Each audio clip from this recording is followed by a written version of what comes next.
How's it going, everyone? I hope you guys liked my fancy little intro. I've been working on that.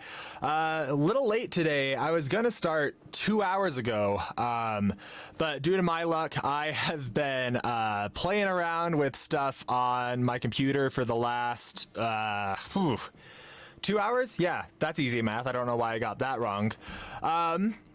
How's it going, everyone? Good to see you coming in. Hope you guys like the music at the beginning. That's the music I'm going to be using in the Smash Bracket series I've been posting. I hope you guys have been liking that. It's still trying to get momentum. Here's first question. Can you guys hear me in both ears? No, wait. He's saying it's weird. Why is the audio weird?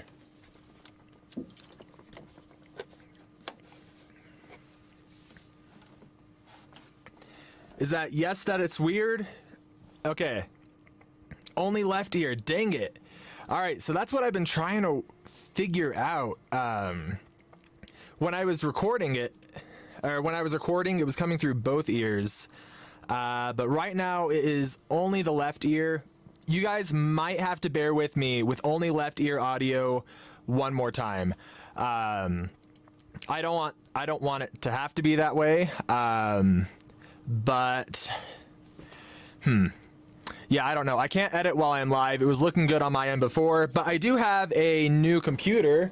I don't know. You guys can see it down there. It's going to be really great for editing, and hopefully it won't have all of the issues that this one has.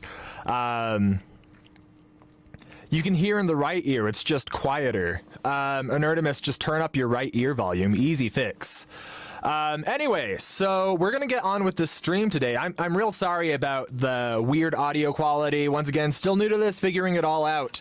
But we have something a little different today. So if you guys know me, one of my favorite hobbies is a really nerdy hobby, even among our niche, which is learning. I love learning. I love learning hard things quickly. And one of the things I've been doing this last year, most of 2020, is trying to learn a bunch of different things. For example, I've learned French, I've been learning like mixed martial arts, jiu-jitsu stuff, and now in 2021, I'm going to challenge myself to use kind of those same learning techniques to learn Mega Man and Super Smash Bros. Ultimate. Because I don't know if you guys have noticed this, but every time I play Smash Ultimate with you guys, I just get destroyed. I'm like, hey, I want to play with you guys. This is going to be a lot of fun. And then I spend the next 2 hours out of the queue just talking to you guys, which I mean, I like talking to you guys, but I have this running gag in my videos where I always lose to the computer. And I decided that's only funny if I'm actually not awful at the game. So that's what I've been working on redoing. You do always 3-2 stock me, Rapid. That's true. Real fast, Dream Death Battle. Ooh, that's hard to say. I was just thinking of one earlier, and now I don't remember what it was. Well, if I ever think of it, I'll let you know. Why do I like Mega Man so much? I grew up with him. Anyway, so like I grew up playing his games. So what we're doing today is I'm going to add you guys into my queue. I don't know why I'm phrasing stuff like this. Sorry. I'm going to take one person from chat each time, give you the access code, kick anyone else who tries to join, and then me and you, we're going to do a best 2 out of 3.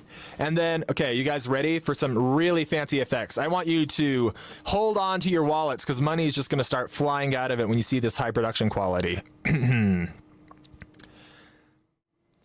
Boom, there we go. Oh, and of course I have it on the wrong screen. All right. There we go. So, this is kind of the page I've started taking Mega Man notes because I wanted to do this thing in a calculated way. Earlier this morning, I took some really basic notes, like nothing super in-depth yet. Wrote down some basic bread and butter combos, but I haven't been able to apply anything yet. So kind of what I'm wanting from you guys, if you want to go ahead and fight me in the stream, is I'm going to play a stream with, or I'm going to play in the arena with someone randomly from the stream. And then if you want to be in the next one, what you got to do is give me some really solid feedback or something with my Mega Man to improve, or a bad habit you're noticing. And if you post something that's useful, I'll go ahead and pick one of those comments and you'll be able to play me in the next 2 out of 3. But this is just one of the many things I'm doing in my process to get better at Mega Man. Yeah, Ink do be thinking it's on brand for me. This is how I do everything, like literally from making pizza. All right, yeah. So let's go ahead and, okay, fancy effect, $10 million studio right here. Getting to, there we go. And you can see I'm even down here in the corner. This is high-tech stuff. You don't see this from any other YouTuber. I've got the camera and the chat box. That's very, very complicated technique. So we're gonna go ahead and add the first person in. I was practicing with my pellets earlier, because they actually are way harder to use than I thought they might. Because here's the thing, your turnaround is like a second long if you are doing pellets. Anyway, let me go ahead and get to an arena. Let's see, since you like Mega Man so much, I suppose that the Mega Man versus Mario Death Battle was rigged. I mean, everyone has their biases. I try hard to overcome them, but no one's perfect. But I did try to think about it critically. Let's see. Audio is aware. Yeah, audio is only coming from one ear this stream, unfortunately. There's a few fixes that apparently I'd be able to do for this, but I just wasn't able to figure it out in time. Not to mention that I want to be able to have it be a permanent thing, and I am switching my computer to this one right over here right after the stream. So next week, you're going to be able to hear all this goodness in both of your ears. All right, so let's open up the first battle arena. If you guys would like to join, let's see. We're going to have trivia. Trivia, that's what everyone loves. All right. Who is my main in Melee? If you guys get this, the first person I see, you're going to be eligible to play me in here. All right. Let's set this to public. Password. 1 second. I'm going to take this out while I do my password, because we are only letting one person in at a time. I think I'm more of a Marvel movies guy, DC Comics guy. Hot take, Superman is one of the more interesting superheroes. I think he gets a lot of hate, and that sucks.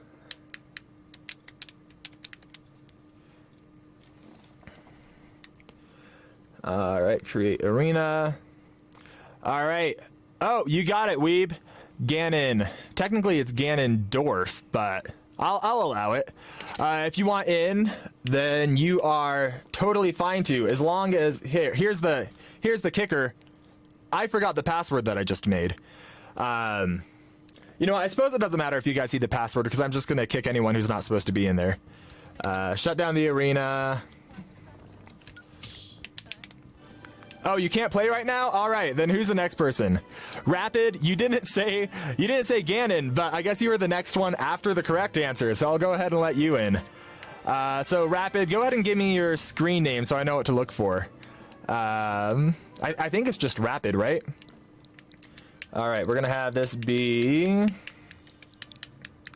Ink Thinks. So I'm gonna be, all right. Password is all ones, very secure.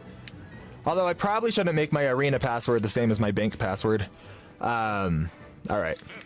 So gonna go ahead. This is a big moment for me, guys.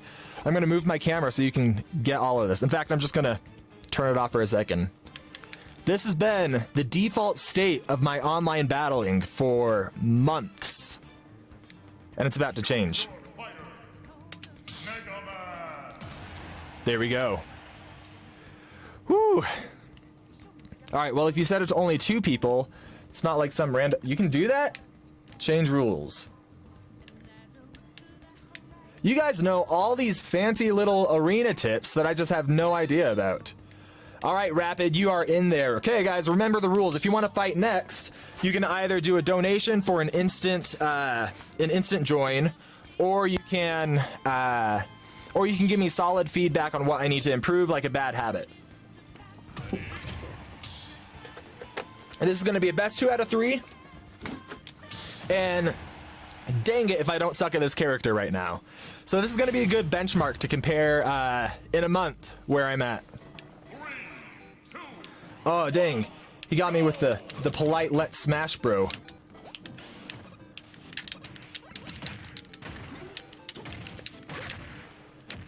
I had to take a step away from DK because he was too easy for me to play in a brain dead way. Like, I would just default to throwing out all sorts of things that I shouldn't be. So, one thing that I know I suck at, as I've grown to suck at it as every character, is edge guarding. I kind of tend to just throw out random hitboxes and pray that they'll connect. Oof. But the thing is, I also know that Rapid is kind of like General Grievous in Star Wars, who like collects the lightsabers of Jedi he takes down. If you see Rapid's YouTube channel, he has like a collection of him taking down YouTubers. Alright, that was just a bunch of stupid hitboxes from me. Oh! Oh, I thought you were gonna go for the melee fair right there. Oh, alright. I can't even be mad about that. Alright, so for the next battle, when I look at it, because I'm not gonna look until after the 2 of 3, which, knowing Rapid, this might only be 2 battles. Whoever has the most concise list of feedback would be great. Or that's what I'm gonna choose. Man, if you guys haven't gathered from my streams, I am just so bad at getting coherent sentences out. I probably cut down 50% of my audio in my videos just by getting rid of my mess ups. Like, I'll be in the middle of a sentence and then all of a sudden I'm like, so you know, Waluigi for the 50th time, and literally that's 50% of my audio. My wife can attest to this because she helps me edit. Oh no! Alright, so I know I gotta be using my lemons more. It worked! It was the lemon!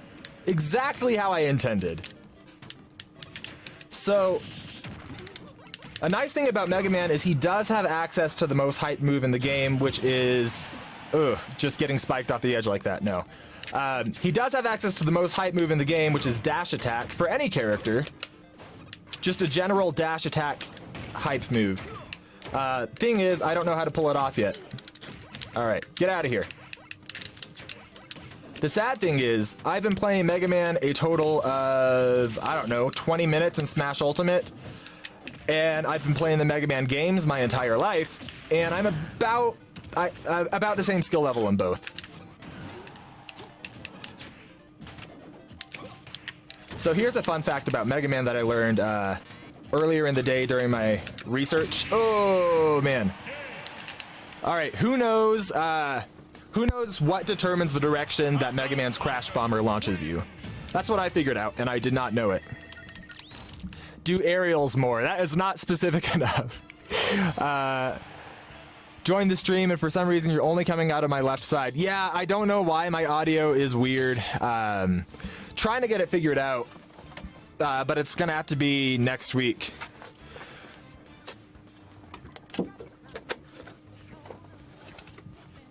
Researching how Mega Man plays, not like his abilities as a character. The general response for my Smash Bracket series has been, wow, I really love how you don't totally overblow characters with feats that weren't meant to be taken literally and it feels more grounded. Or on the other side, dang, you seriously underplayed so many characters, this is the worst. Alright, I'll go easy on you, Rapid, since that was your message. But I like it. I feel like it does feel more grounded when you're more conservative with feats rather than just applying whatever you can. It's kind of like that Incredibles quote, when everyone's super, no one will be, you know?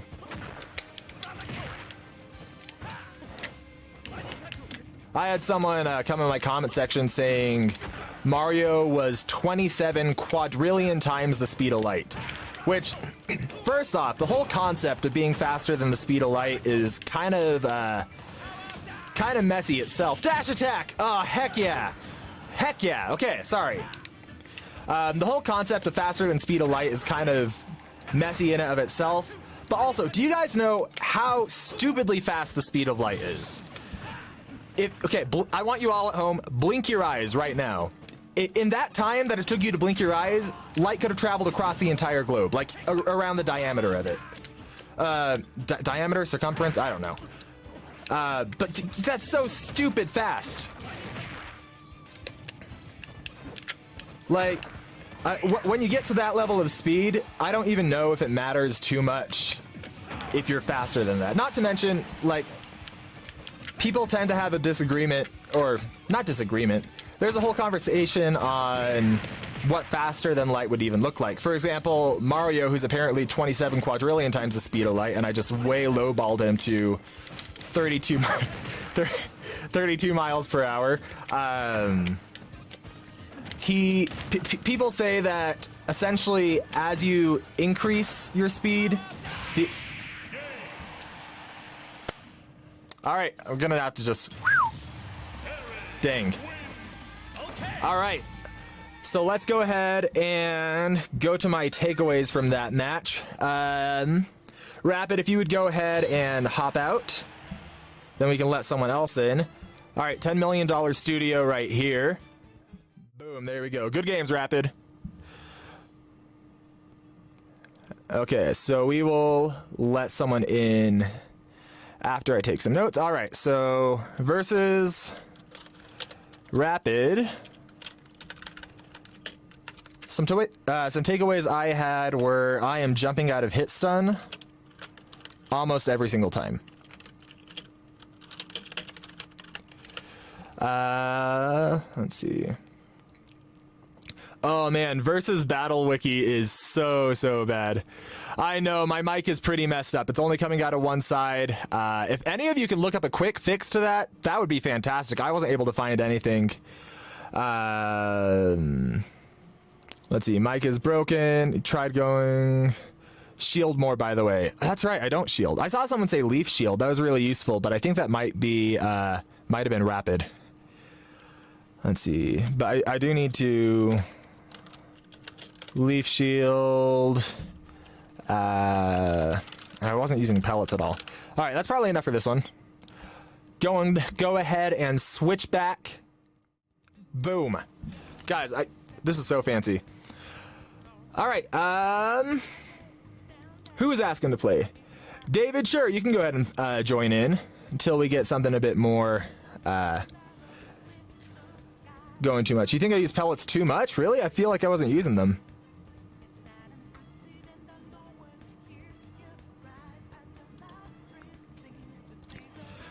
All right, David, what is your screen name? Are you the waiver?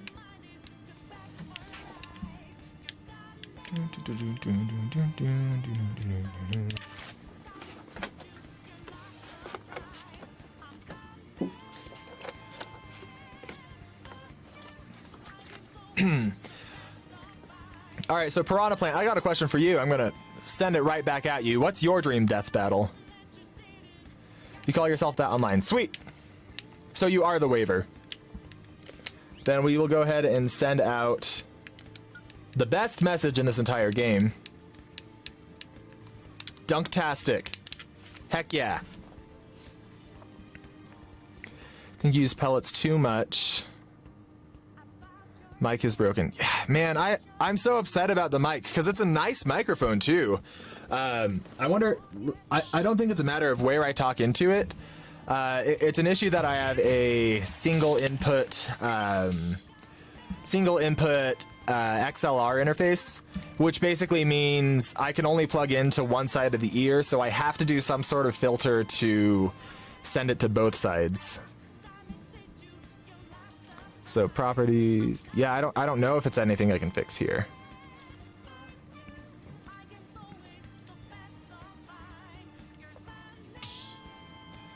Yeah, I don't know. All right, we'll have to go ahead. Seriously, if anyone finds a solution to that, you will be my hero. And you can have a 3 out of 5 for free. No need to give feedback. All right, so Bowser Jr. is a character I haven't played hardly at all, as or against. Like, I think I know enough to know his moveset.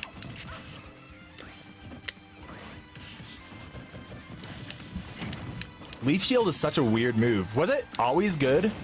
For some reason, I remember, like I have this memory of people saying it's about the worst move you can get in Smash 4.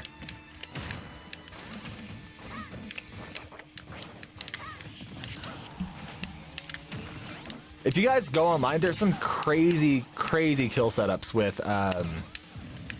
with Mega Man's Crash Bomber. Not kill setups, shield break setups. Which I guess arguably not too different. Oof. Alright.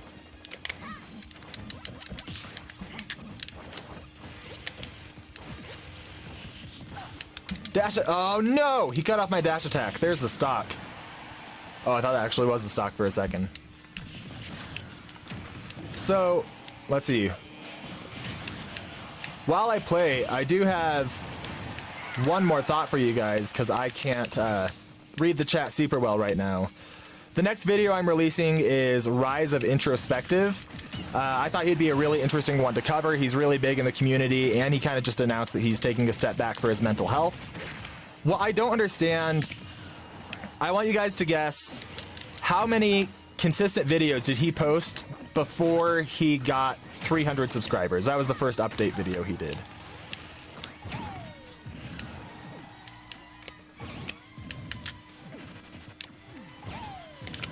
Alright. Alright, so this is the game we're playing, huh? Waver, David, if that is your real name.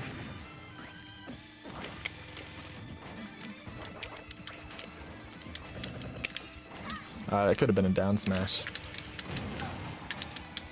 He's just juking and jiving around all of my hitboxes, or more accurately, he's jumping and I'm just swinging like a drunk.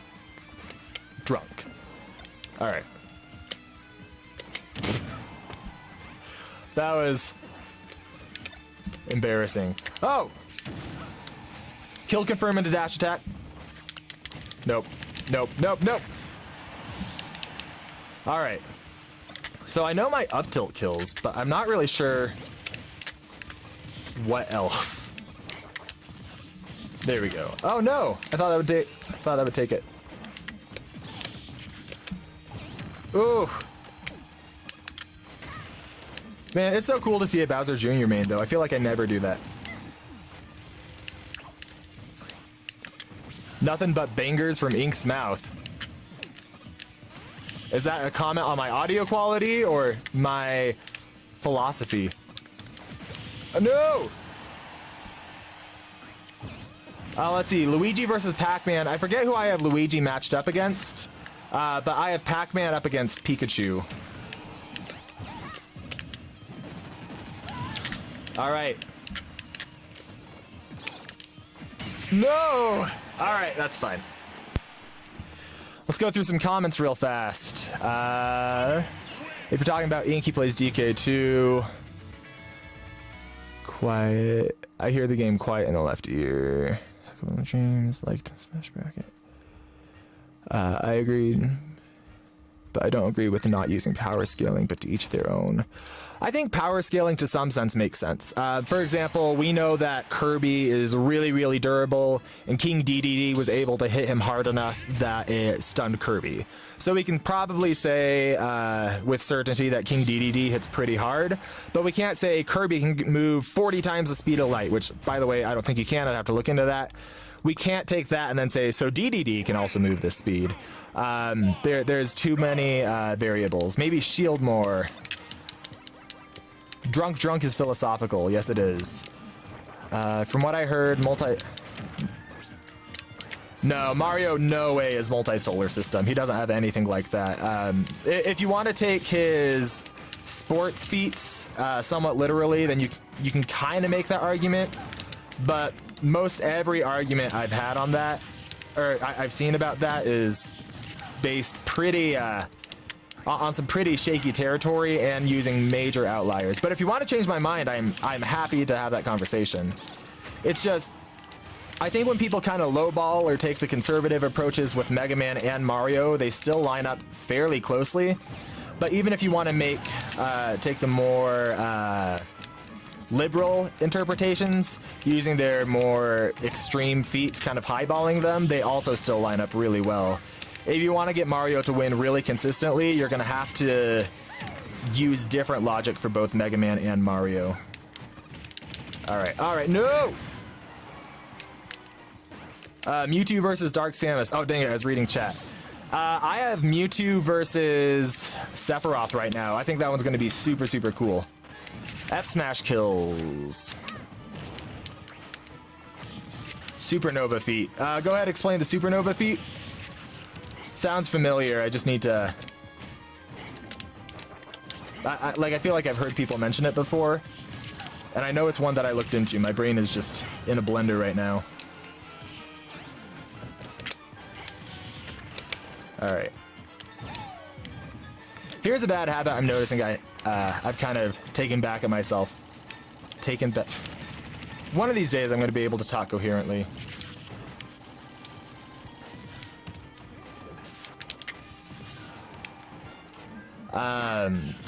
I tend to look at my character more than his, which typically isn't something you want to be doing in Smash. I think I'm doing it because I don't know the character super well yet. That's something I probably need to get out of the habit of doing. Oof, I love that move. So in Mario Galaxy, people bring up the supposed black hole that he fights in at the end. But the issue is it behaves absolutely nothing like a real black hole.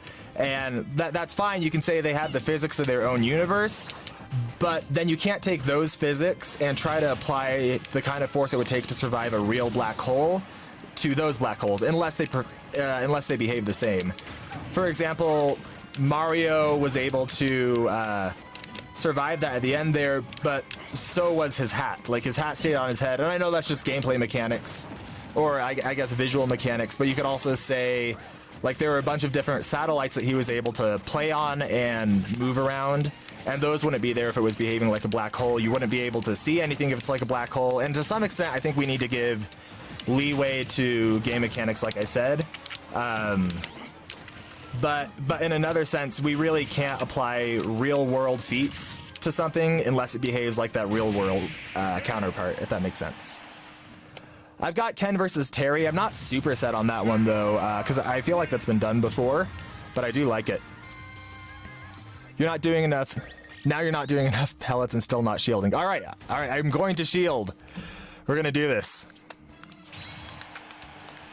What do you guys think, though? Like, using both, wait, that's 1-1, okay.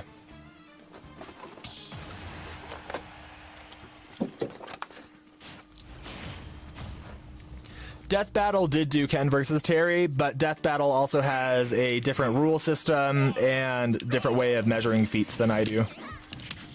It's just not the same system, even if it's similar in concept. Which is why they have Mario going the speed of light, and I have Mario going, like, what, 30 miles an hour, 32, whatever I said. They also put Mega Man 4 times the speed of light.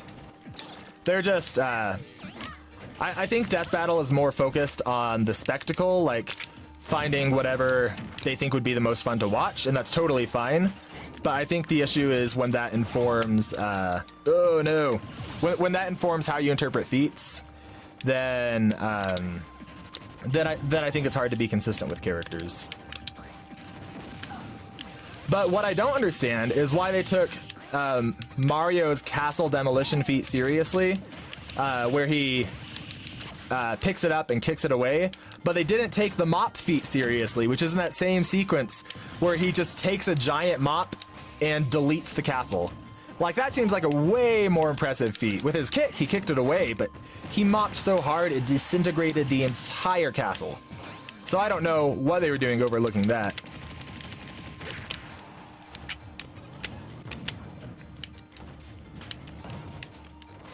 One of the things I'm most excited for with the King DDD versus King K. Rool death battle is I'm having the animator use the actual, like, canonical sizes for the characters. So I think it's going to be pretty funny to see 5.5-foot DDD, or 5.5-foot K. Rool versus 12-inch DDD. All right, I gotta bring it in a bit. How's it going, Javier? Good to see ya. No! Alright, so here's something dumb I'm doing. I keep walking right into his attacks. You haven't seen a single hard knuckle. It's because I'm too tempted to go for them. And so I don't have good awareness of where it's gonna go. Alright. Alright. Gotta have a comeback. Just gotta get 2 stocks before he can do like 2 more good hits.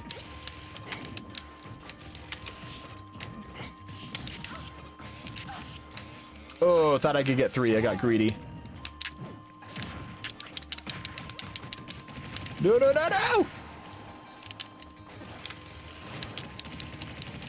Let's see. Even by your rules, DDD should win. I'm not going to give away how it goes, but I will say both characters were really difficult to figure out. Good games, by the way.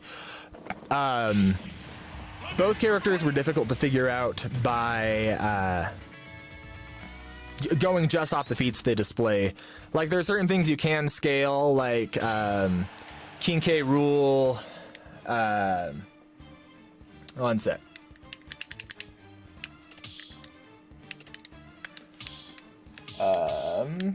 How do I... There we go. Tony P, we are only doing people from the chat. You are welcome to rejoin a bit later. I think I'm only going to do the Mega Man stuff for another 20 minutes or so, and then I might switch to a big arena. But yeah, let's see. Hard Knuckle. That's true. I haven't done Hard Knuckle. Let me go up a bit, see if I can find some good feedback. If you don't want to get into versus, or if you want to get in versus debating, don't watch Cartoon Fight Club. Did you see my dream death battle isn't at the top? I didn't see what it was. Let's see. So how will the height factor play, or how will the height difference play a factor? It'll just look funnier. It won't really play a difference. But yeah, neither character has a ton of different feats, which is kind of surprising. You should try to up tilt once in a while. That's true, I need to. Let's see, Sonic Taunt or Inertimus, are either of you available to play since you're the ones giving feedback? So are you, Weeb, but you said you can't play. Has Kirby showed us that size doesn't always matter? King K. Rool, of course, scales to DDD. Or to DK. It depends. It depends what you're trying to scale him to. You can't say you can't say Donkey Kong hits this hard and King K. Rool fights him, so King K. Rool can hit this hard. Yeah, you can't really do that. But you could potentially say Donkey Kong can take this kind of abuse. King K. Rool's been able to knock him out, and so King K. Rool must be this strong. It's a really messy territory. Let's see. I can't give good feedback for Mega Man, but I can fight you. Yeah, you're welcome to Frostbite if you want to join in. We're going to go ahead and do just a couple more, and then I think I'm going to open it up to everyone. I feel like that's just more fun. The issue is, well, I want to know from you guys, if you've been to multiple streams, or, oh yeah, Darian, go ahead and join. I'm sorry, I forgot about that. Password is all ones. I'll be watching for you. What was I saying? Oh yeah, what do you guys enjoy watching the most on stream? Like, do you want to keep seeing Smash? Do you want to see other games? Do you want to see what? I think it would be so fun to do a Pokemon Channel speed run. That's something I've wanted to do for a while, just because of how dumb it is. Speed run. I meant not Nuzlocke.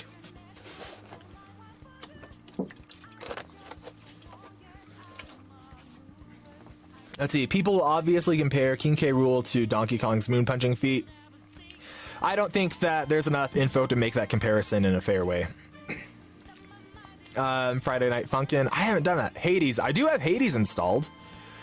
I did see your death battle, Waluigi versus Doofenshmirtz. I think that would be fantastic. Yeah, Darian, I'm waiting for you. You're totally good to join. Let's see. Pokemon Channel. Is that the game where you watch shorts? Yeah, I don't know how it exists. But basically, you play as this guy who gets a wild Pikachu that breaks into his house, and then Pikachu harasses you and holds you hostage until you watch TV with him. And not only do you watch the TV, but they have little game shows too. It's very intense. You collect cards, I think. Let's see. Isabel versus Fluttershy is a joke one. Let's see. Jafar versus Maleficent. That would actually be pretty neat.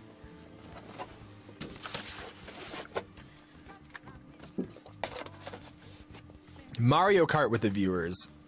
I do have Mario Kart, I think. That is one that I could do. I haven't played Mario Kart in so long.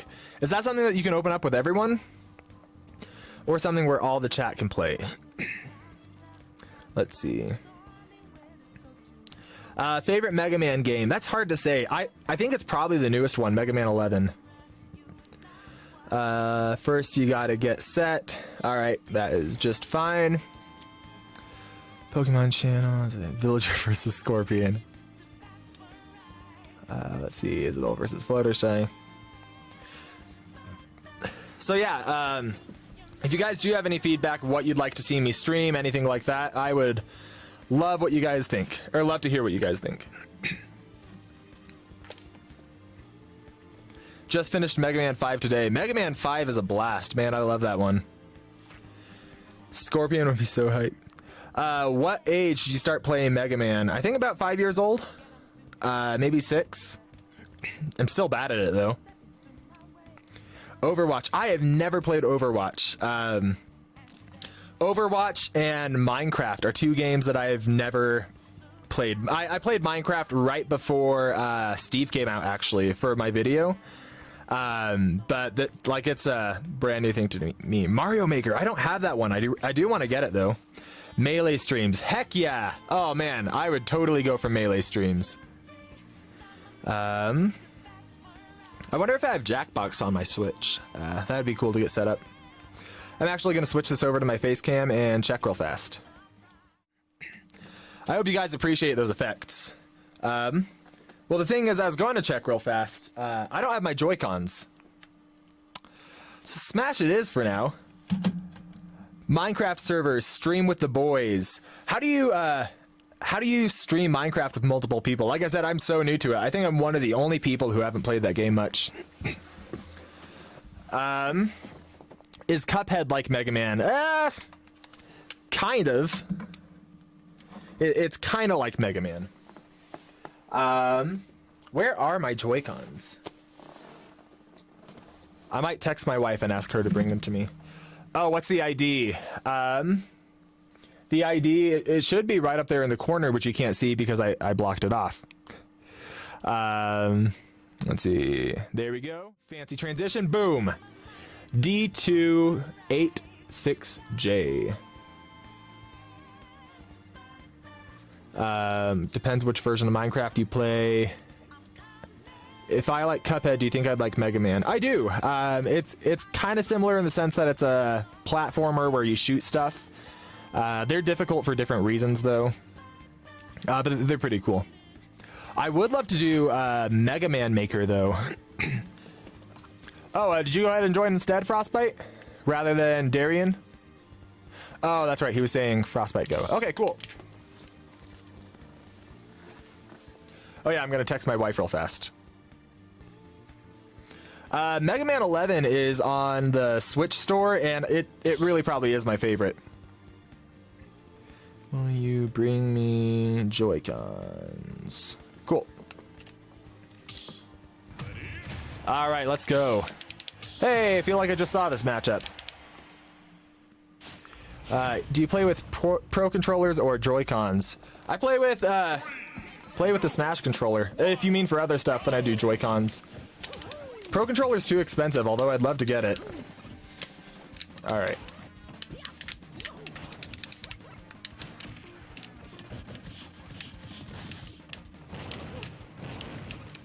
Ugh. I always get greedy.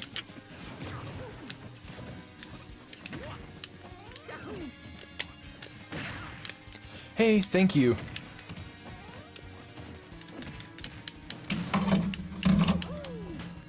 My wife just brought me my Joy-Con so we can see what other games we have. I think Jackbox would be a ton of fun.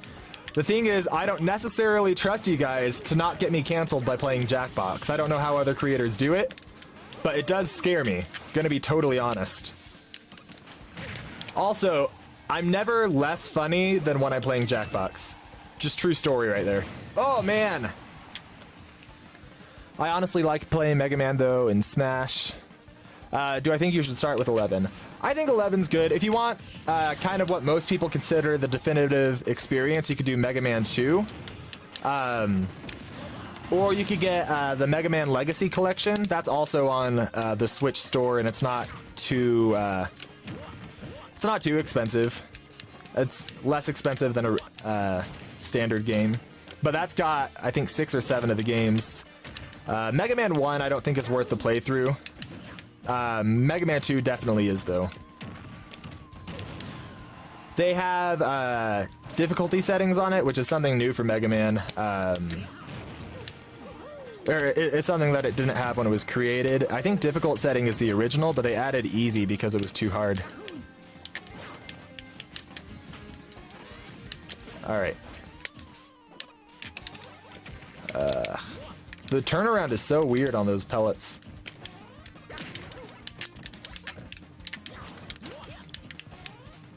You guys wait just a month. I'm gonna come back. And this is gonna be a whole new story. Frostbite won't be up by 123%. Are any of you guys watching WandaVision? I just started that later this week. This is what I mean, guys. I can't talk. I'm just gonna hit him with a dash attack, close this all off. Mega Man lore, if he ever hits you with the dash attack, characters tend to just SD. That's science, don't ask me how. WandaVision is awesome. I haven't been so into a show for a while. I wasn't super into it until... Oh, that was a lazy dash attack on my part. I wasn't super into it until the latest episode. I really want to see how they introduce the new character. But it's super cool. How fast did you make Sonic? I have to look into my... I have to look into what I did. I think I had Sonic several times the speed of sound in base form, at least speed of light in supersonic form, and probably faster than that in hypersonic form, but there's nothing super solid to pull from with hypersonic. Yeah, I'm all caught up on WandaVision. But the speed of Sonic is such a controversy. Some people think he goes like 100 miles per hour in base form. If you ask Sega, they say he goes the speed of sound in base form, speed of light in supersonic form. That's their official statement. The issue is in their games, they don't always back that up. And then you also get people who say he just goes so fast that it breaks time and he has infinite speed, which, fun fact, that's just the speed of light. Arguably. Once you get to the speed of light, time kind of stops. And so, like there's a couple ways around it. Oh, I wanted to get you. You could say, well, they are able to pass the speed of light despite universe limitations. Because the issue is if you have any mass at all, the speed of light is like a universal speed limit, so to speak. And if you have any mass, you just, no matter what you do, you can't break that. But if you could say these characters do break that, they do go faster than the speed of light. Then at that point, time is relative to light, or time is relative to the speed of light. It's the speed of causality, actually. Meaning that once you get fast enough, time just stops being a factor. In which case, 1 times the speed of light is just as impressive as 27 quadrillion times the speed of light, like apparently Mario is. Because neither of them have to operate within the limits of time, and so it would look like the exact same speed. Or you could say they go the speed of light, or maybe a bit faster because they don't have any mass at all, which would kind of get around that whole issue of like quadrillion times being just as impressive as 1 times. But then the issue there is they would hit about as hard as a ray of light does because they don't have any mass. So there's just no real good answer for what faster than the speed of light means, especially because one of the rules I had for the series is things operate off of the Earth's physics unless there's something within their universe to directly inform what to do with Earth's physics to inform that. So, long story short, what that means is if Sonic breaks the speed of light, there's a good chance that whether he goes 1 times the speed of light or 1,000 times the speed of light, it's not going to make much of a difference since it's operating off of Earth's own physics. And the issue is if I wanted to base it off of Sonic's physics, where he is shown going faster supposedly than the speed of light, that just isn't something that is scalable to other universes. So that's why I'm kind of hosting everything off of Earth's physics so we can base everything there. I got a Curiosity Stream subscription just for this series. So now I need them to sponsor me. Not all matchups are pre-decided. Or do you mean like who's fighting who or the outcomes? Sonic Taunt, you can join in either after this or after the next one. There was another guy who was going to join. But it depends. Oh, there we go. I didn't even mean to do... Yes, I did. I meant to do that.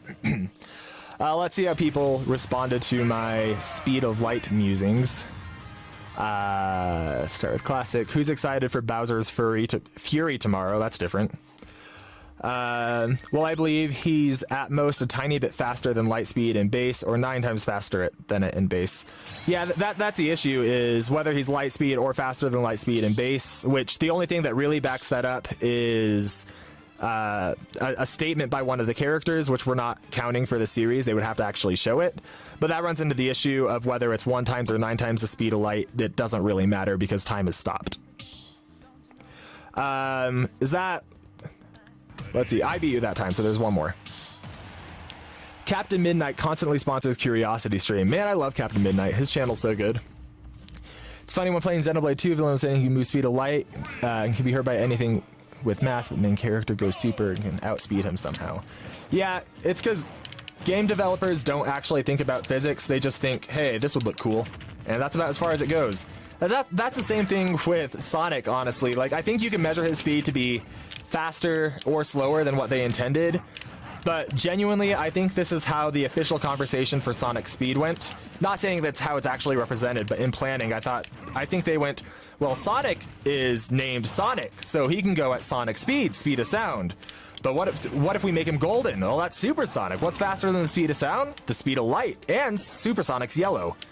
And I think that's about how they went. Supersonic, speed of light, Sonic, speed of sound, and that's that.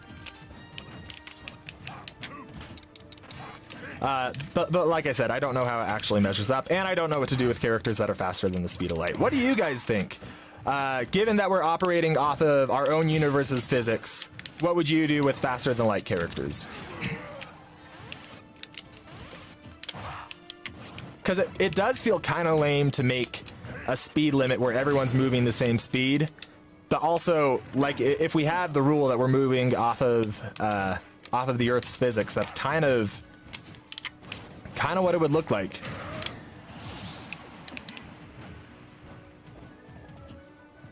Let's see. When are you going to open it? When am I going to open what? Oh, dang it. I was looking away.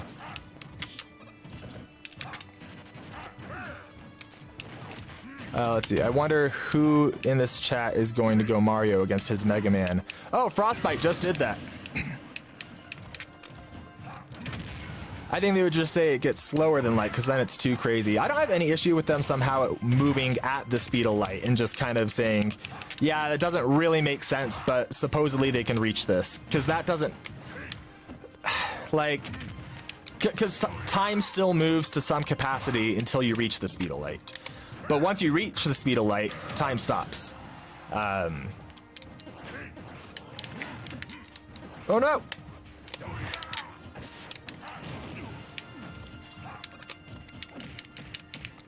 I mean, they would have to tie speed-wise.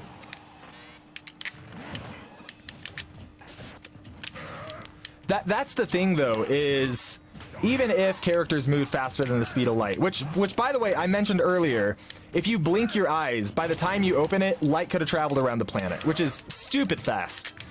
Even if that was all they can move, at that speed, does it really make a difference whether you're moving 1 times the speed of light or 10 times, even if that's impossible? Like, part of me wonders if it just gets to a point where you reach a point of diminishing return. Oh no!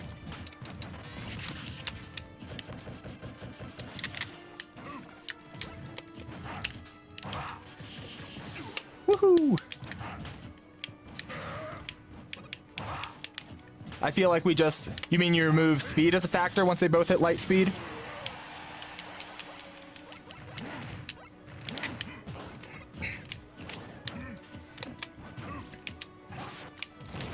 Alright.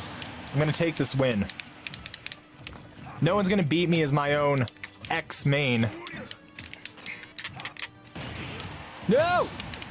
The real upset is, to some capacity, I thought for a bit that Jigglypuff could take on Kirby. Now, hear me out, because I know how that sounds. And she still might. It depends on how you interpret the move Mimic. If Mimic can copy Kirby's own attack and dish it back at him, Kirby's never taken any sort of damage that he's never taken any sort of damage even close to what he can dish out. And there's a good chance that would at least knock him out. And let's assume that he doesn't instantly swallow Jigglypuff just for the sake of this 1 point. If Jigglypuff can do that, and we give her access to 1 item from Pokemon, because I think we need to take the optimal Jigglypuff, like, let's give her Focus Band, so no matter how hard she gets hit, she can take 1 hit at least. I think that could potentially take Kirby out. There's too many factors, though. Who's faster, Sonic or Lightning McQueen? Oh, that's an easy Lightning McQueen. Good games, by the way. Jigglypuff also has Perish Song. I wonder how that would interact. Real fast. All right. Fancy transition. I think it's gonna let me draw on here.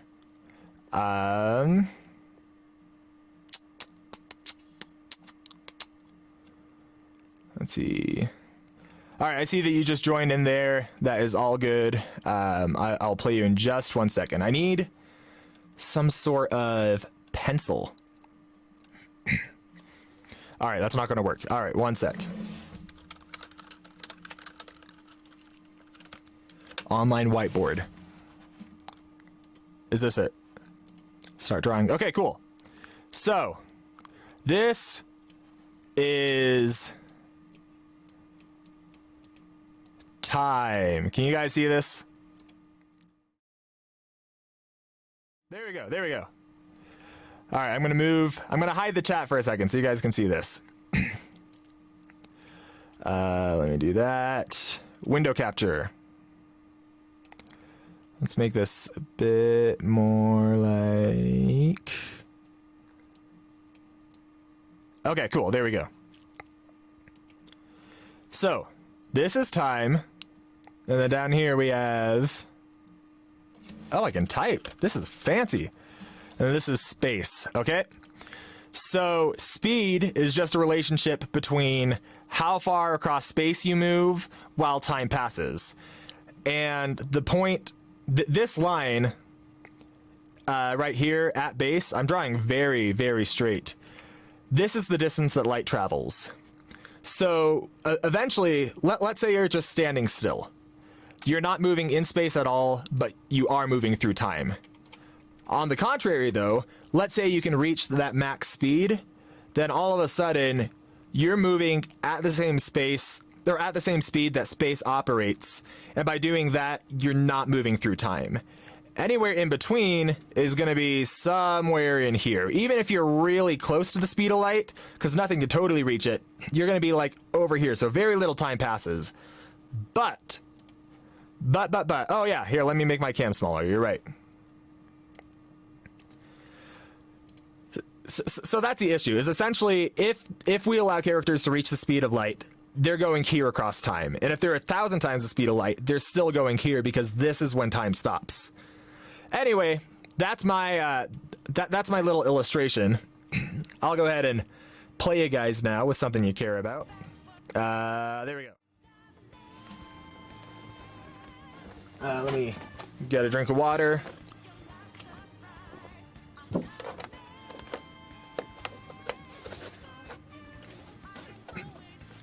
Thanks for the feedback, by the way, Frostbite. Make your cam smaller. Should be good now. But yeah, it's essentially teleportation. What YouTubers do I like watching? It's interesting. I'm into a lot of YouTubers that a lot of people probably don't watch. At least people I talk to on YouTube. I watch a lot of language theory, like linguistics. I think it's super interesting, both like the theory of learning languages, as well as how languages came to be, how they evolved they are, what makes certain languages more difficult than others, like what's the similarity between different languages, why their grammar is similar, why it's different, things like that. I'm super into linguistics. I think it's super cool. I also watch YouTubers who talk about like MMA, jiu-jitsu improvement stuff, because I do both Muay Thai and jiu-jitsu. I hadn't been able to train for a while because of the pandemic, but I am just getting back into it. So I watch that. I also really enjoy like movie analysis stuff. So I think someone mentioned him earlier. Captain Midnight is a channel I really enjoy. Let's see. What else do I watch? I've been really into one lately called CoffeeZilla. He's a guy that talks about kind of fake gurus and scammers online. But if you want to know my favorite streamer, that's an easy one. His name's Kit Boga. He kind of like reverse speedruns scammers, like tech scammers. So he calls them and then he sees how long he can keep them on the line to keep them from scamming other people. He's a ton of fun. Like, that's easily my favorite streamer. Trying to think if there's any other YouTube things I watch consistently. Like I said at the beginning of the stream, I just love learning. I like figuring out new things. So yeah, I watch a lot of boring stuff. From time to time, I watch a lot of politics, U.S. politics. But I haven't lately since the election, just because I have been exhausted emotionally.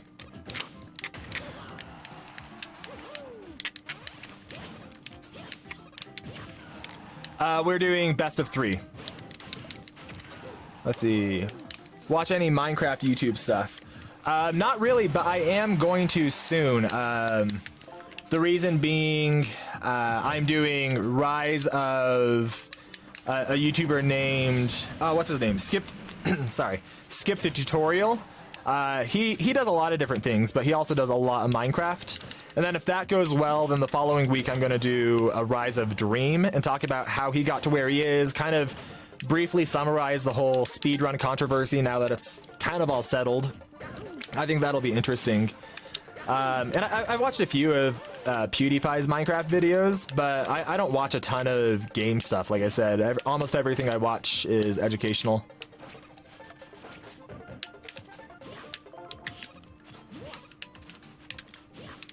I don't know if Dream was a cheater or not. I need to look into it. Like I said, I do almost nothing in that scene. Rise of Choctopus. I would love to do Choctopus. I'm probably going to at some point. Nathaniel Bandy is a name I keep seeing popping up, but I have not watched his stuff. I don't know who he is, but it seems like there's a lot of interest. Nathaniel Bandy, another one I keep hearing is Small Ant. But my next one coming either tomorrow or most likely Saturday morning is Rise of Introspective, like I said.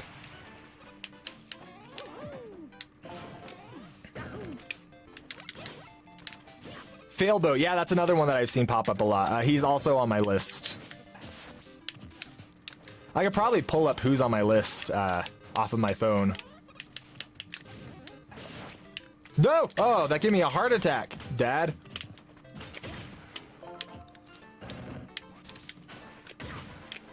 So, I am curious about people who are watching. Oh, there's only 15. That's surprising. Normally, there's a lot more here. Not that it matters. It's fun streaming regardless. So I don't want to know your ages. Don't tell me that. Not going to even open that gate. But where are you guys in school typically? High school, middle school, college? I'm really interested to hear. I was doing college. I stopped it myself so that I could do, so I could keep running my business. Part of me would like to go back, and part of me hates college, and I would rather just work for myself. Oof. See, that's what I mean right there is I'm really uncareful at throwing out hitboxes. Yeah, for example, right there, Dad, I don't remember your name on YouTube. Something I'm picking up on is whenever I'm approaching you and you're coming back on stage, and it seems like I could throw out a hitbox, you air dodge in toward the stage. So that's something I was able to pick up on there at the end and get my punish out. But the reason you've been able to do that is because I'm just playing brain dead and throwing out a hitbox even when I should have known that you won't be there. Every time you get hit in Smash, you should be asking yourself why you got hit and what went wrong. Who won the last game? I don't even remember. I've been talking. Oof. Friend request received. I'll take a look at it. I'm generally really careful with who I accept friend requests with online, with Discord and my Switch, because like I did it for everyone at first, and then it just got to the point where I was getting a bunch every single day, and due to some security reasons, I had to switch. I don't know if security reasons is the right word. I switched Discord to be DMs with friends only. Twitter is open for everyone though. And so I don't know. I've just been kind of hesitant with who I accept on my friends lists as I have grown. Not because I'm like, oh, I'm getting to be a bigger YouTuber, so screw you guys.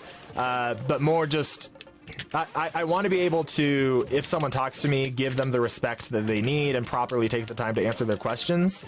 And if I were to take the time, or if I were to allow everyone into my friends list on Discord or my Switch, I just wouldn't feasibly be able to do that. All right, let's go back through some of these. Good games, by the way. I think there was one more person who was wanting to get in. Let's see, high school, high school, high school, high school, working, high school, college. Let me, yeah, if you could go ahead and pop out, that'd be great.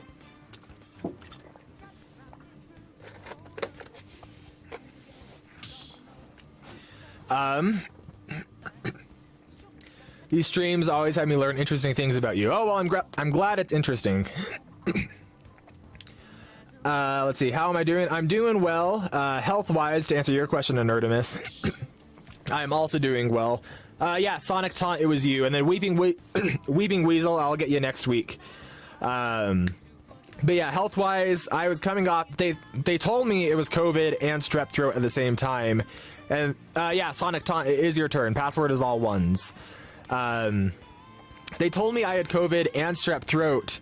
And then my results came back and they were negative, like the quick tests. And they said, well, just treat it like you actually have it because we think that we think that those are false negatives because you're showing so many symptoms. So I said, all right, I guess I've got it. And they were convinced that the long-term test was they were convinced that the test they sent off was gonna come back as positive, but it finally came back and it was negative. So I think I just had a bad cold. But yep, Sonic Taunt, we're waiting on you. So we're gonna do this last one, and then I think I might take a few minutes and just talk with you guys. That is such a cool profile picture. I haven't seen that. Take a minute and talk with you guys on Facecam. I'll answer any questions you guys have. Guys, I can't talk. I record audio for a living and for YouTube every day, and I just can't get sentences out. But yeah, I'll answer you guys. Any questions you have, any questions about Smash speculation, things like that. Because videos coming up for the next month or two aren't going to be super related to Smash. They're going to be more of that Rise of series. I feel like riding out that series momentum is going to be the best thing for my channel right now, and I kind of want to see where that takes me.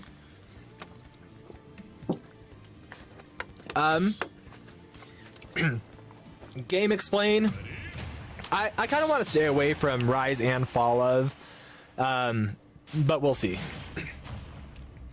Arrogant Prince, I'd love to have you join. I am gonna have to wrap it up though. I've got to help get my water to bed. I've got to help get my daughter to bed, and help with dinner. So I am gonna have to wrap this up soon. But next week, I'll write down your name, and if you're here next Thursday, that's when I'm gonna try to stream again. I'll make sure that you get a game in.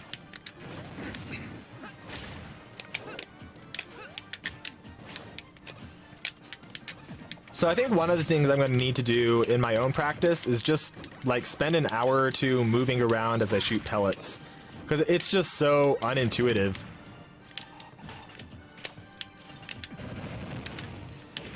So here's something interesting about Mega Man is if you throw a crash bomb on their shield and then you go up an uppercut, if you time it right, you can get an uppercut damage box out, hurt box out, hit box out. Man, guys, I'm so sorry.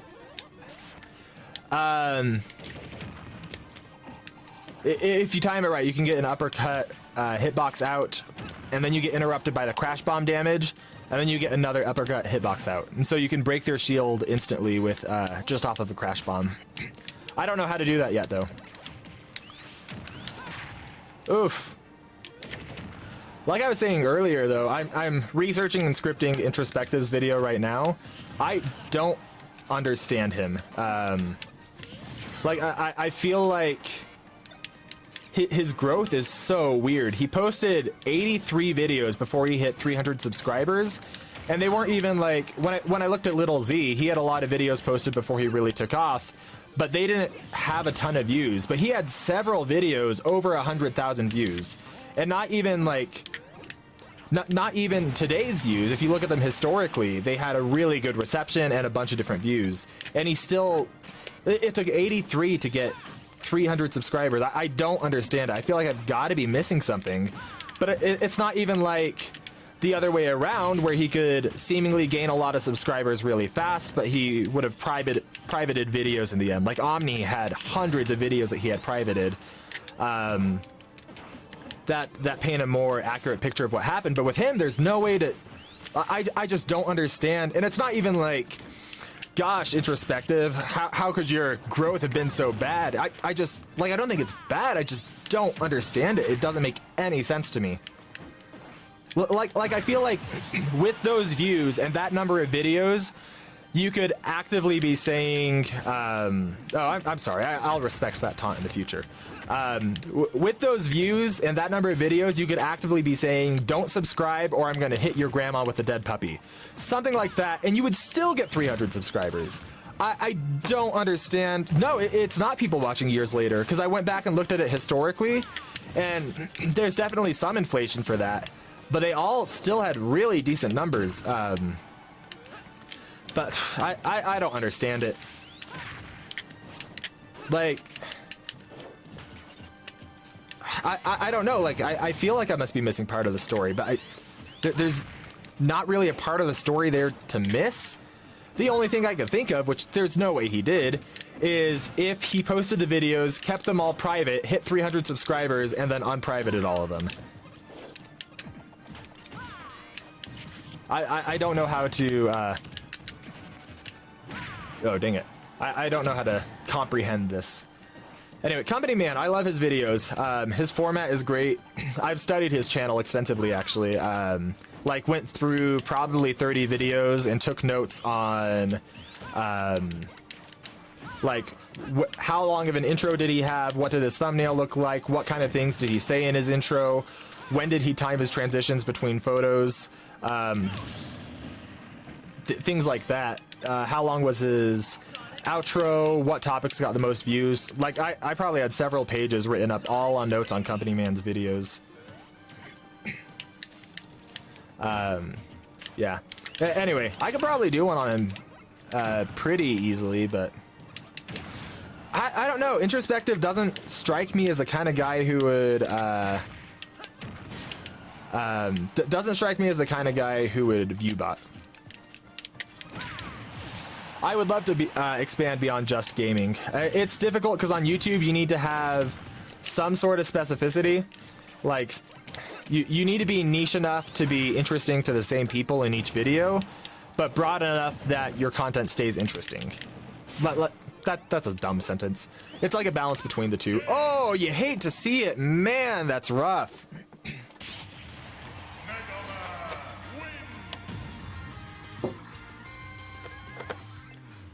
Was that game 1 or game 2?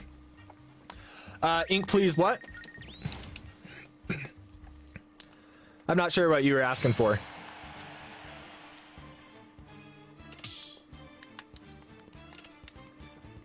That's game 1. Okay. Oh, yes, you can. I'm sorry. Wait. I thought that I was just playing you. Who was Dad? Hey, Ryder Mitchell, or Michael, good to see ya. Do I think Crash 4 on Switch affects Crash's chances? Not particularly.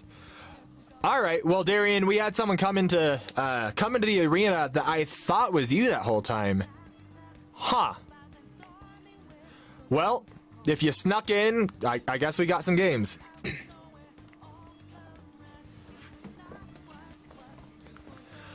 But yeah, I don't know. I think that a character has to appear on a Nintendo console is a rule that seems valid until it isn't. Sakurai has a quote about that saying that, what did he say? It's more of a formality or a kind gesture to do something like that. Like to have the character already appearing on the Switch or a Nintendo console, but from how he talked, it didn't sound like a prerequisite. Which I think people get too blinded on. And they can close themselves off to some characters that I think could potentially be likely. I'd have to look into them some more. But like Sly Cooper, Jack and Dexter, Jackson. I do voiceovers for a living, guys. I mean, in addition to video editing. When I do my French classes, I still stutter, and I kind of blame that on being bad at French, but it might just be bad at talking. Next month actually marks 1 year from when I started learning French. Although I did have to take about 2 months off due to my, I had a tonsil surgery. And then right as I was healing from that 2 weeks later, there's a complication and I had to have another tonsil surgery. Or I guess on the spot because I was bleeding out. That sucked. That was probably the worst night of my life. Anyway, now that we're getting into that territory. I think any character they have with relation... Any character who's owned by a company they have relations with is on the table. Yeah, and it doesn't even have to be a pre-established relationship. Like, we don't know who Nintendo has relationships with and who they don't. I do take French classes. Well, it's not really classes. I'm self-taught. I taught myself over the last year or so doing a few different things. But recently, I realized that my output was really bad. I can understand decently. But when it comes to actually speaking it, I was really lacking. And so I went on a website called italki, which is an online tutoring site. They have a few different kinds of tutors on there. They have official tutors who actually have a degree in teaching the language, but then they have community tutors who are just people who happen to speak that language natively, that are willing to let you talk with them for an hour. So that's what I've been doing, is just talking with a few different natives and then practicing that for an hour and a half each week, speaking. But I'm always listening to French. Almost all of my all of the media I consume is in French. I watch a lot of YouTube in French. Yeah, you're welcome to recommend a French show. Why don't you use the orange Mega Man? I am not set on anyone's skin. Oh man, I'm getting bodied. You guys are distracting me.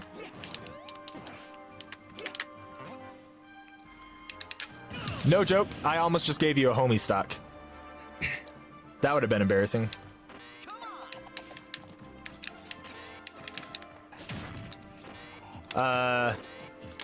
Yes, you are a mode dedicated than I. Oh, Whack Fu! I've tried a few episodes of that. It was right when I was starting. I haven't been able to get into it a ton, not due to a lack of interest, just due to time. But I don't know, when I was starting it, it seemed like a show that wasn't anything special. Like, it was fine, but I kind of get the vibe that it's a show that gets really good as it goes on, if that makes sense. I think the first show I watched all the way through in French was Stranger Things, actually. That's a great tip if you ever want to learn a language, is Netflix dubs all of their originals into a billion different languages. So, for example, after French, I wanted to learn Spanish, and there's just a billion things dubbed into Spanish. But my goal with French, where I want to get, I'm not there yet. I want to be at the point where I can use French to learn other languages, like as if French were my native tongue.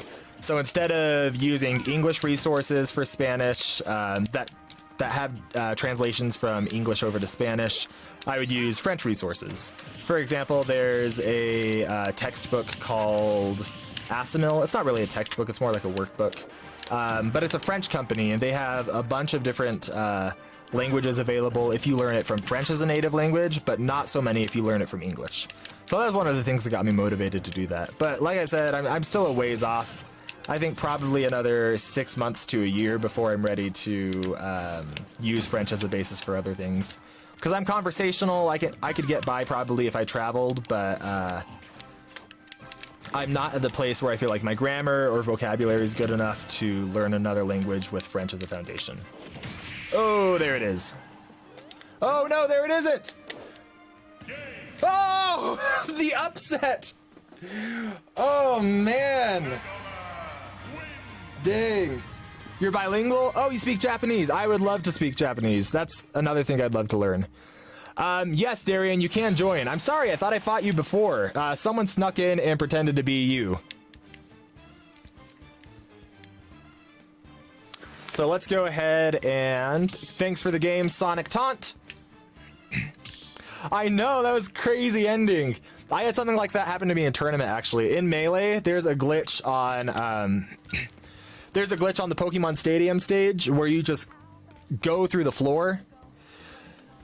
Now, I don't know how Pokemon Stadium is legal in Melee. It shouldn't be. I'm probably going to be streaming another 10 minutes. I'm going to do a game with Darian, and then I'm going to answer a few questions, talk about some Smash speculation. So maybe another 10, 15 minutes.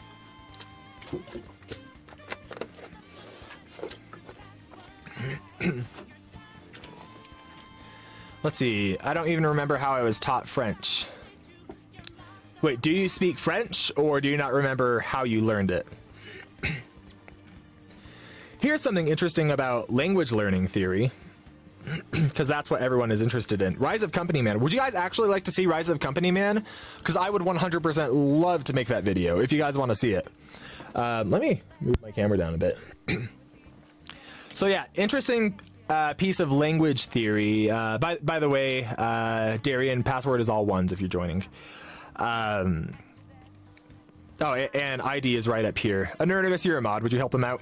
So, native speakers of a language tend to be really bad teachers of that language unless they've learned another language and specifically taken the time to learn the grammar of their native language, like at a really deep level, which most of the time they don't. For example, even in English, I've done years of college, and there's certain things that I don't know how to explain.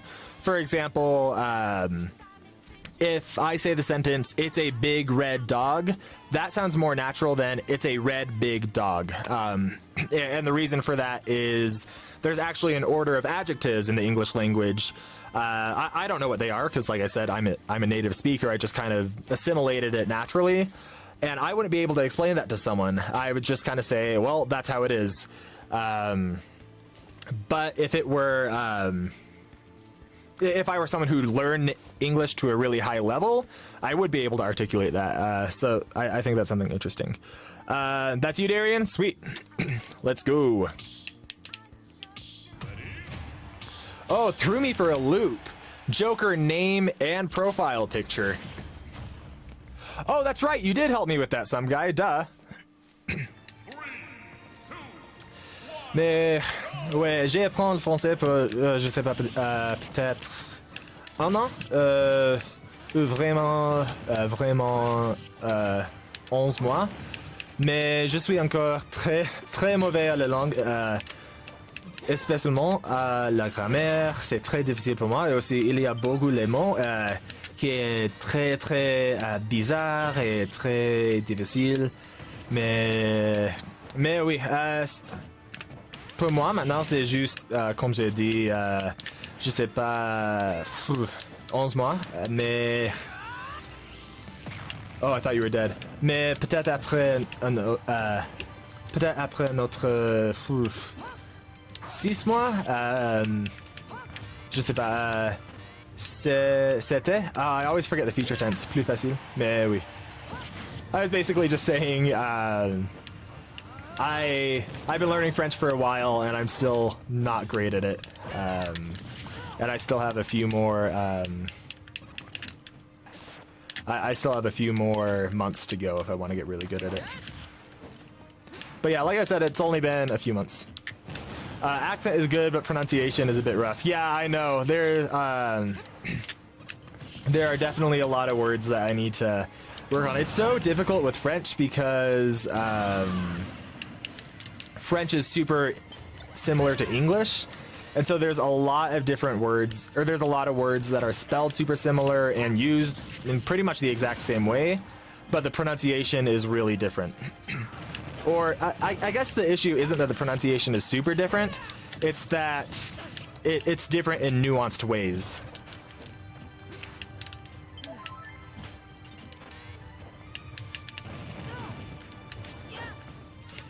Man, my brain isn't nearly big enough to play hero.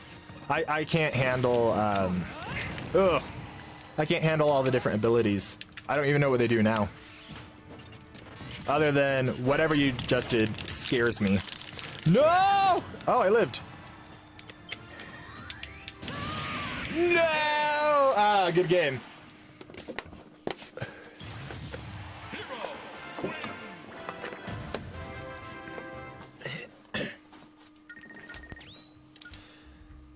So wait, I just realized I don't think I even understand your question. What do you mean by accent is good, but pronunciation is rough? I guess I kind of correlate those two in my head. Give Ink what he deserves. Hey Lemon, good to see ya.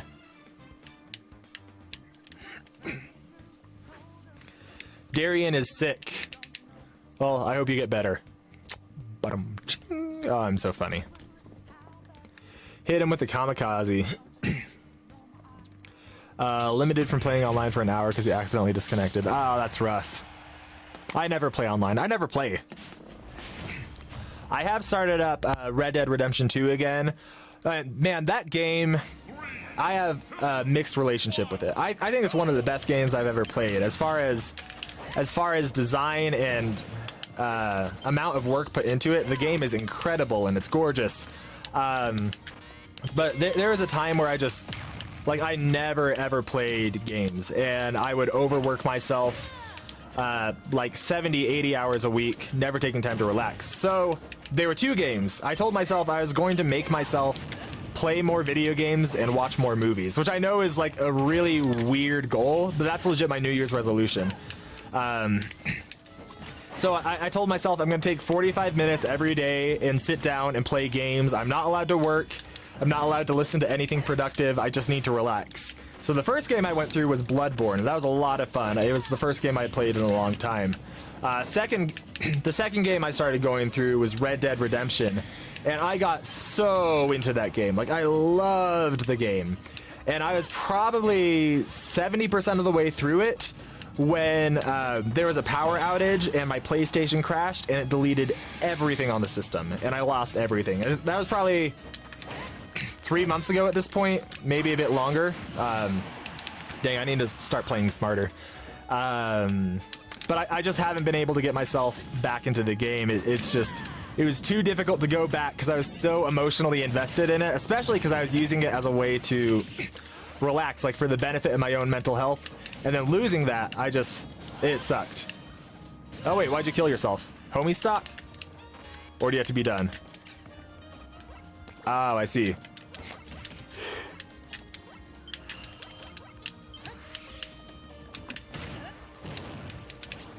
But yeah, I'm just barely getting back into Red Dead. Yeah, recording games for content is typically work.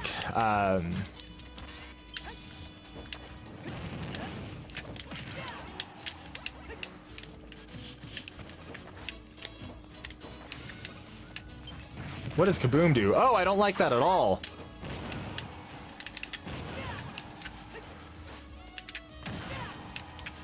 All right. Ugh, man. That's what I was saying. My edge guard game is so bad.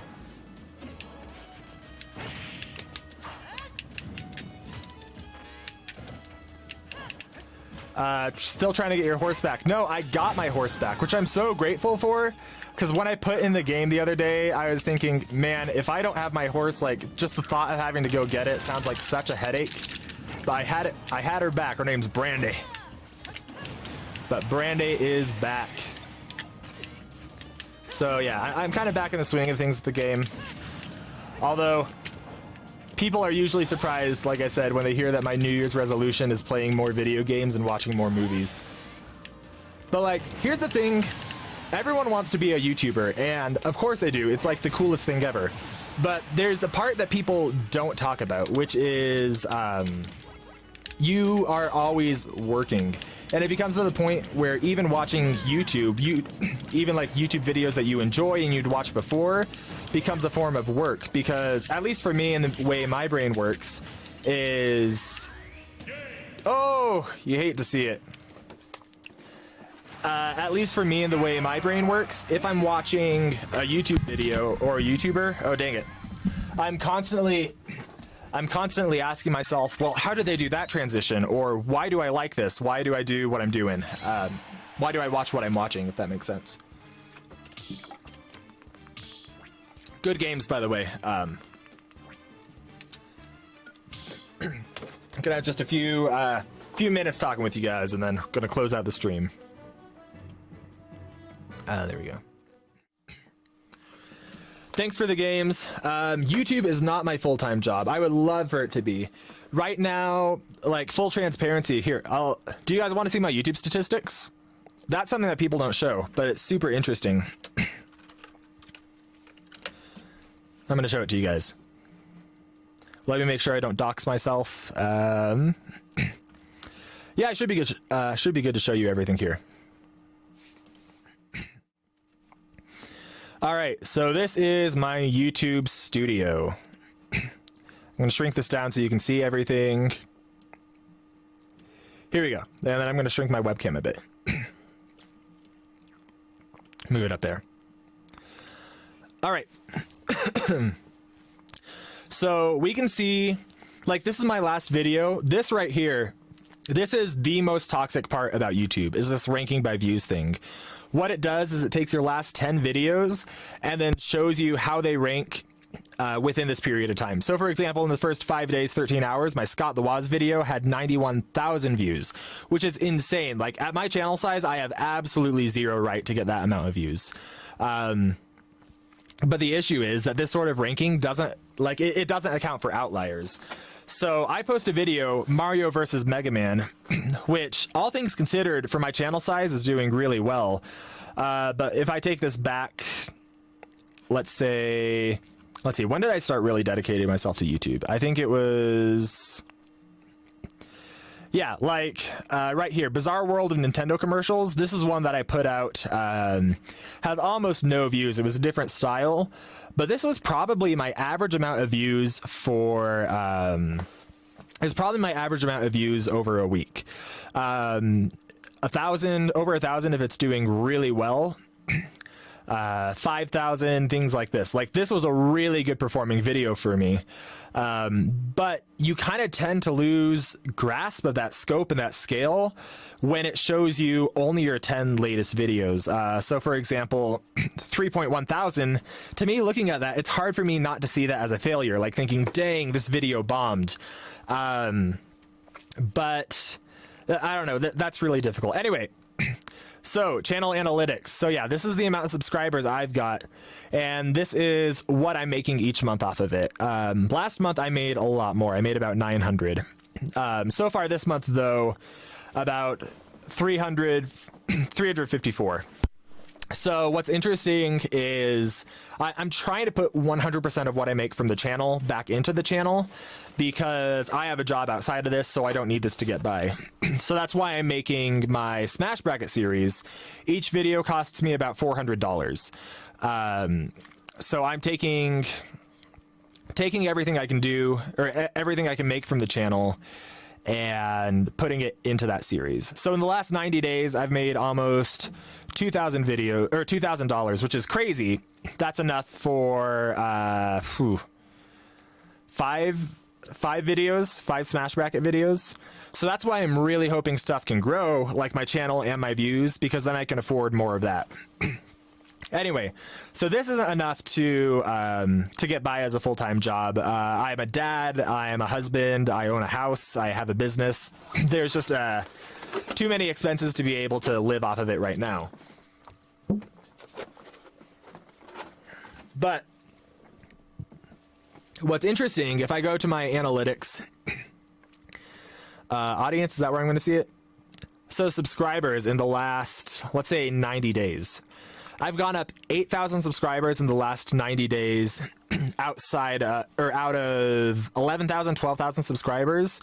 I've grown, 234%. You can see kind of my graph of growth right here, growing a bit in November, but then all of a sudden in December when I posted, what was it? My Sephiroth video. That's the one that blew up.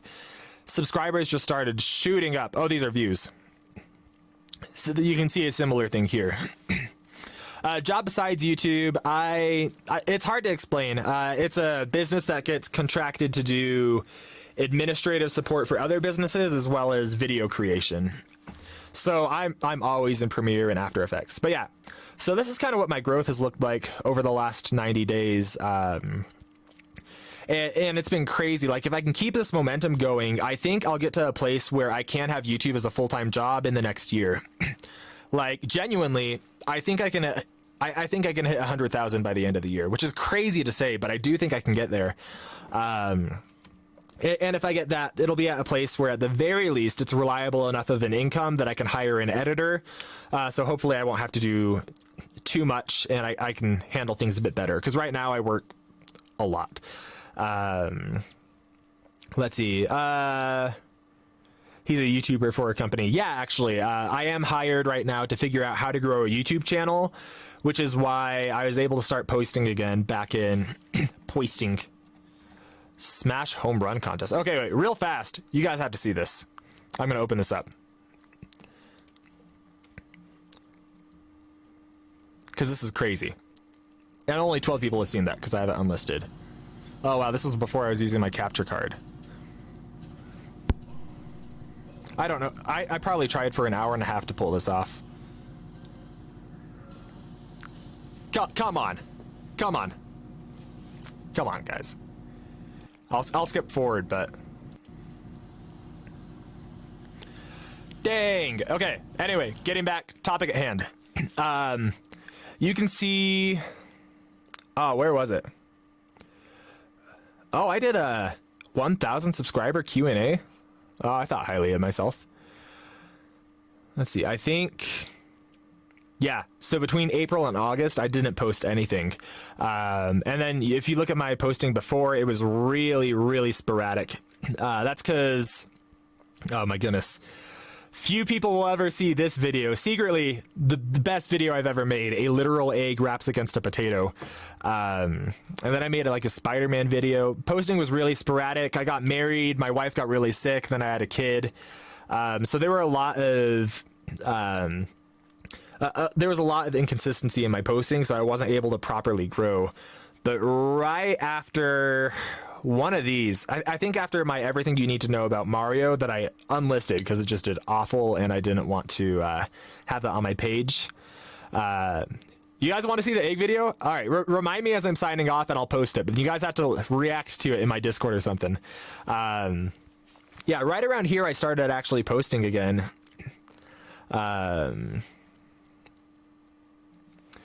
Let's see. And then, yeah, I did another Waluigi final analysis, started up my final analysis series. That's what got me to where I am today. And then I kind of lucked out. October, I posted 1 billion videos and really kind of lucked out on the capitalization there. I don't know why I said capitalization. I lucked out on the growth of those videos specifically. But yeah, final analysis took me to where I am today. And right now, as you guys can see from these statistics here, the Rise Of series is just blowing everything out of the water. Like, if I want to reach 100,000 subscribers by the end of the year, which I think I can, the key is pouring into this Rise Of series. And that's what the difference maker is between... See, in a nutshell, I'll post a link to the egg video. I'll post it now while I talk, so you can watch it. That's what the difference is between YouTubers who make it big and YouTubers who don't, is the ability to capitalize off of it when you finally get a stroke of good luck. Let's see, get shareable link. There we go. Where's my chat? And like I said, so I'm probably... Wait, what do you mean wrong vid? Did I copy the wrong one? Oh, yeah. Oops. Why did I unlist that one? Sorry, let me get the right video. That's why I really think the answer is to pour into my new series. I think that this is a turning point in my channel where either I'm going to make it big or I'm not going to, and it'll really set me back. And in all reality, I don't know if the Smash Bros niche is one that is going to be viable long term. Eventually, speculation is going to kind of come to a halt. And if I'm not talking about speculation, I'm just going to get tired of stuff. So what I'm doing, kind of my strategy with the Smash Bracket series and the Smash Bracket series and the Rise Of series, is giving myself little openings for if I ever want to get out of the Smash Bros niche entirely. If like, for example, speculation dies or I just don't have things I can say, like to prevent burnout. And obviously I'm going to always talk about Smash to some capacity, but I don't actually find speculation that fulfilling. Like, I find that I'm just saying the same things over and over and over again. But I would love to be more of like a commentary analysis channel that could talk about a bunch of different things, maybe post fun videos every once in a while. Yeah, I don't know. Why is this unlisted? Did I not? Oh, okay. that was just one to show to people. No, I don't have an open arena right now. I'm kind of going through YouTube statistics. But yeah, setting up different avenues out of Smash if I can. Kind of like what Omni did. He still talks about Smash. He's still very much connected to the community, but he's also made himself a presence outside of Smash, and that's really what I'd like to do. Honestly, if I could have any kind of content, what I would love to do is kind of like Gus Johnson, Scott Kramer commentary videos. If you guys know any of them, those are channels that I love. I just drop everything to watch their videos. Here, I'll normally this is for patrons, but I'll show you guys the alternate ending to the Ridley video while I talk. You guys can hear that, that's fine.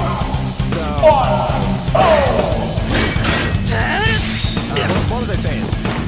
But yeah, so Omni made himself like a way out, and honestly, I think that's what I need to do. I'm actually right now reconsidering rebranding in a sense. Like, keeping the name, but redoing my profile picture, redoing my banner, things like that. Man, it's just you can't hear me? Alright, sorry about that. I didn't know that audio was coming through for you guys. I thought that, well, I'll tell you guys what you didn't hear me say. You didn't hear me say, okay, great, I'll turn this on and the audio isn't coming through from the video, so you won't even have to worry about it. But apparently it was coming through and it was way too loud. Can you hear me better now? Game! Alright, well, there's that. The video's over anyway. Let's see. What should we have as the backdrop so we have something interesting while I talk? I'm gonna just play one of my videos. All right, you know what I'm gonna play? I'm gonna play one of them that I've privated. I didn't see your response, no. I can check it a bit later. I'm gonna play my bizarre world of Nintendo commercials. This is one I re-recorded. I have it on my computer, I just haven't edited it yet. Can you guys hear me better now?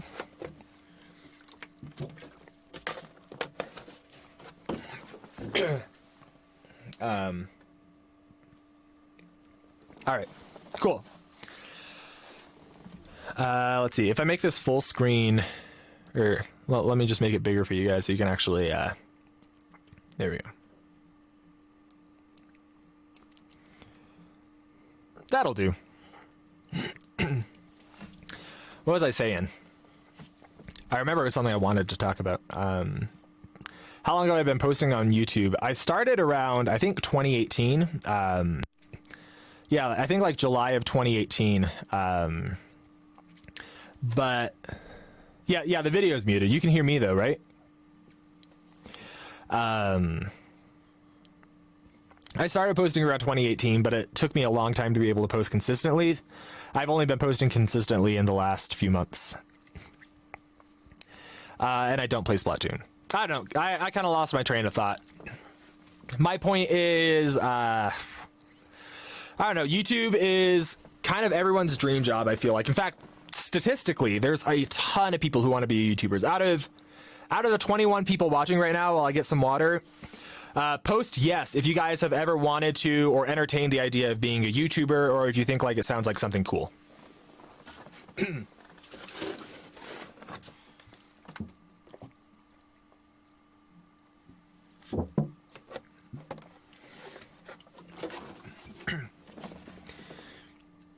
Here, I'm turning this chat box back on. We have yeses all over in class, man. Yeah, we have yeses all over, and like that makes sense. Statistically, it's so many people. Everyone would love to be a YouTuber, and yes, it is D&D related. It's Critical Role. Everyone would love to be a YouTuber, and what people don't talk about enough, in my opinion, is the trade-offs that come with it. For example, like I said, it feels like you're always working. There's like this weird, I don't know how to voice it, like there's this weird pressure from growth as well. There's people who, like as you grow, just the whole fact that over 1 million people, 1.5 million at this point, over 1.5 million people have seen me talk about Smash Bros. And what's the number here? Oh, it's not showing it. Just like thousands, hundreds of thousands of hours of people hearing me talk, like that's so cool. And it's also like a weird pressure always knowing people are watching you. Like I think I figured it out earlier, people have constantly, at least one person around the world have been listening to me talk for the last few months, at least. At any given moment, there's someone watching my videos, and that's so cool. Like, I don't want to sound ungrateful for that at all, but there's definitely, like I said, a real, like a pressure or a weird dynamic that comes with that. And then also, I think something I've seen in other YouTubers is the desire to innovate mixed with wanting to provide stuff that their audience will watch. It's something AlphaRad struggled with because he did his How To 101 series that really helped him grow. But even though it helped him grow, it kind of gave his channel a reputation of being a meme. And so he really struggled to grow away from that. Omni did a similar thing. Scott the Woz is an outlier.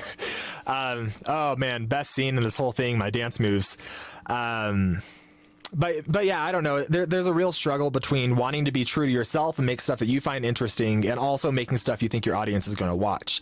And it's isolating because you can't even talk to your audience about it. You see YouTubers who post stuff like that, and the answer that you get from their audience is always just make the videos that you like, just do what you love, and we'll always be watching. But that's not true.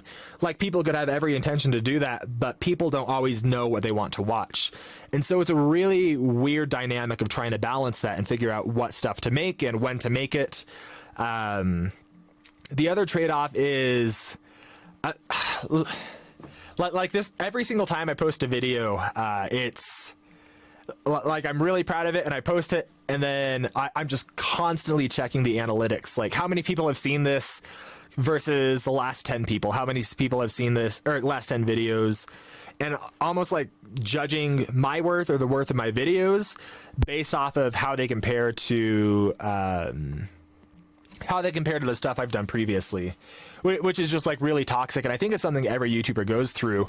And kind of like the need to always kind of put on a show or be happy while you're on screen.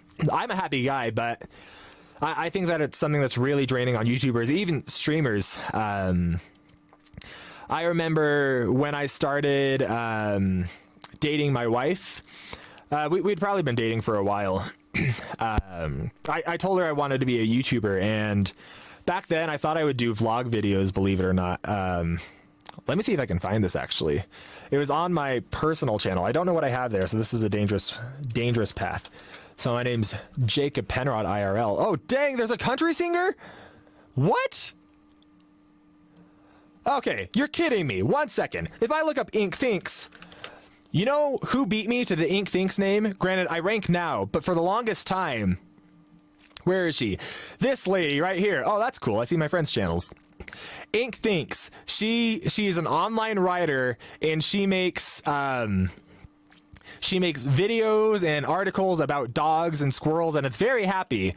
But still, if I go to socialblade.com and try to search for Ink Thinks, I get this channel. I don't get my channel. And look, she has Ink Thinks. What do I have on my channel?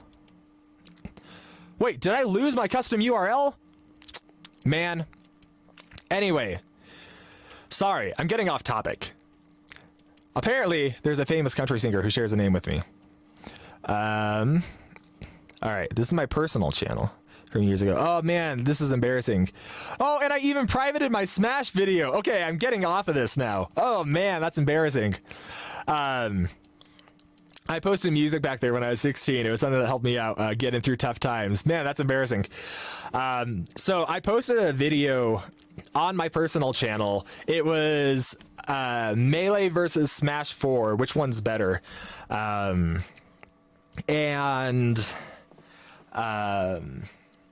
remember that one got a few thousand views, which was crazy because I did it as a school assignment and it was awful.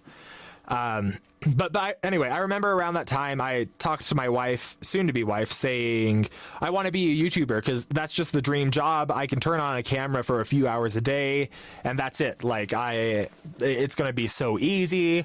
My work days won't be long. I can spend time with you guys.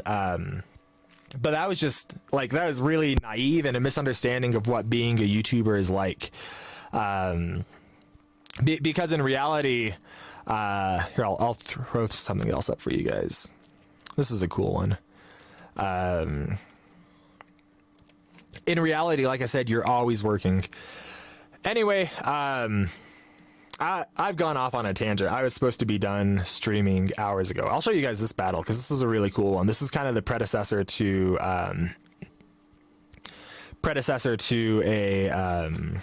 to Smash Bracket. But yeah, anyway, those are my ramblings on being a YouTuber that no one asked for. Hope you guys found it interesting. I know a lot of YouTubers don't really let you see their analytics. But that's something that I think is cool to be transparent about. I think it's something that people don't get a look at behind the scenes. But there's just... oh, excuse me. Everyone wants to be a YouTuber, and so many people have a misunderstanding fundamentally of what it's like. Or they have like this romanticized promised land of what it's going to look like.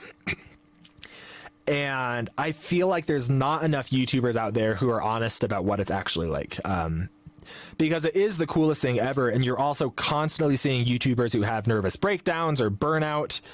And it's not by nature of how those people are, that people who have poor mental health just tend to be YouTubers, but rather by nature of how humans are.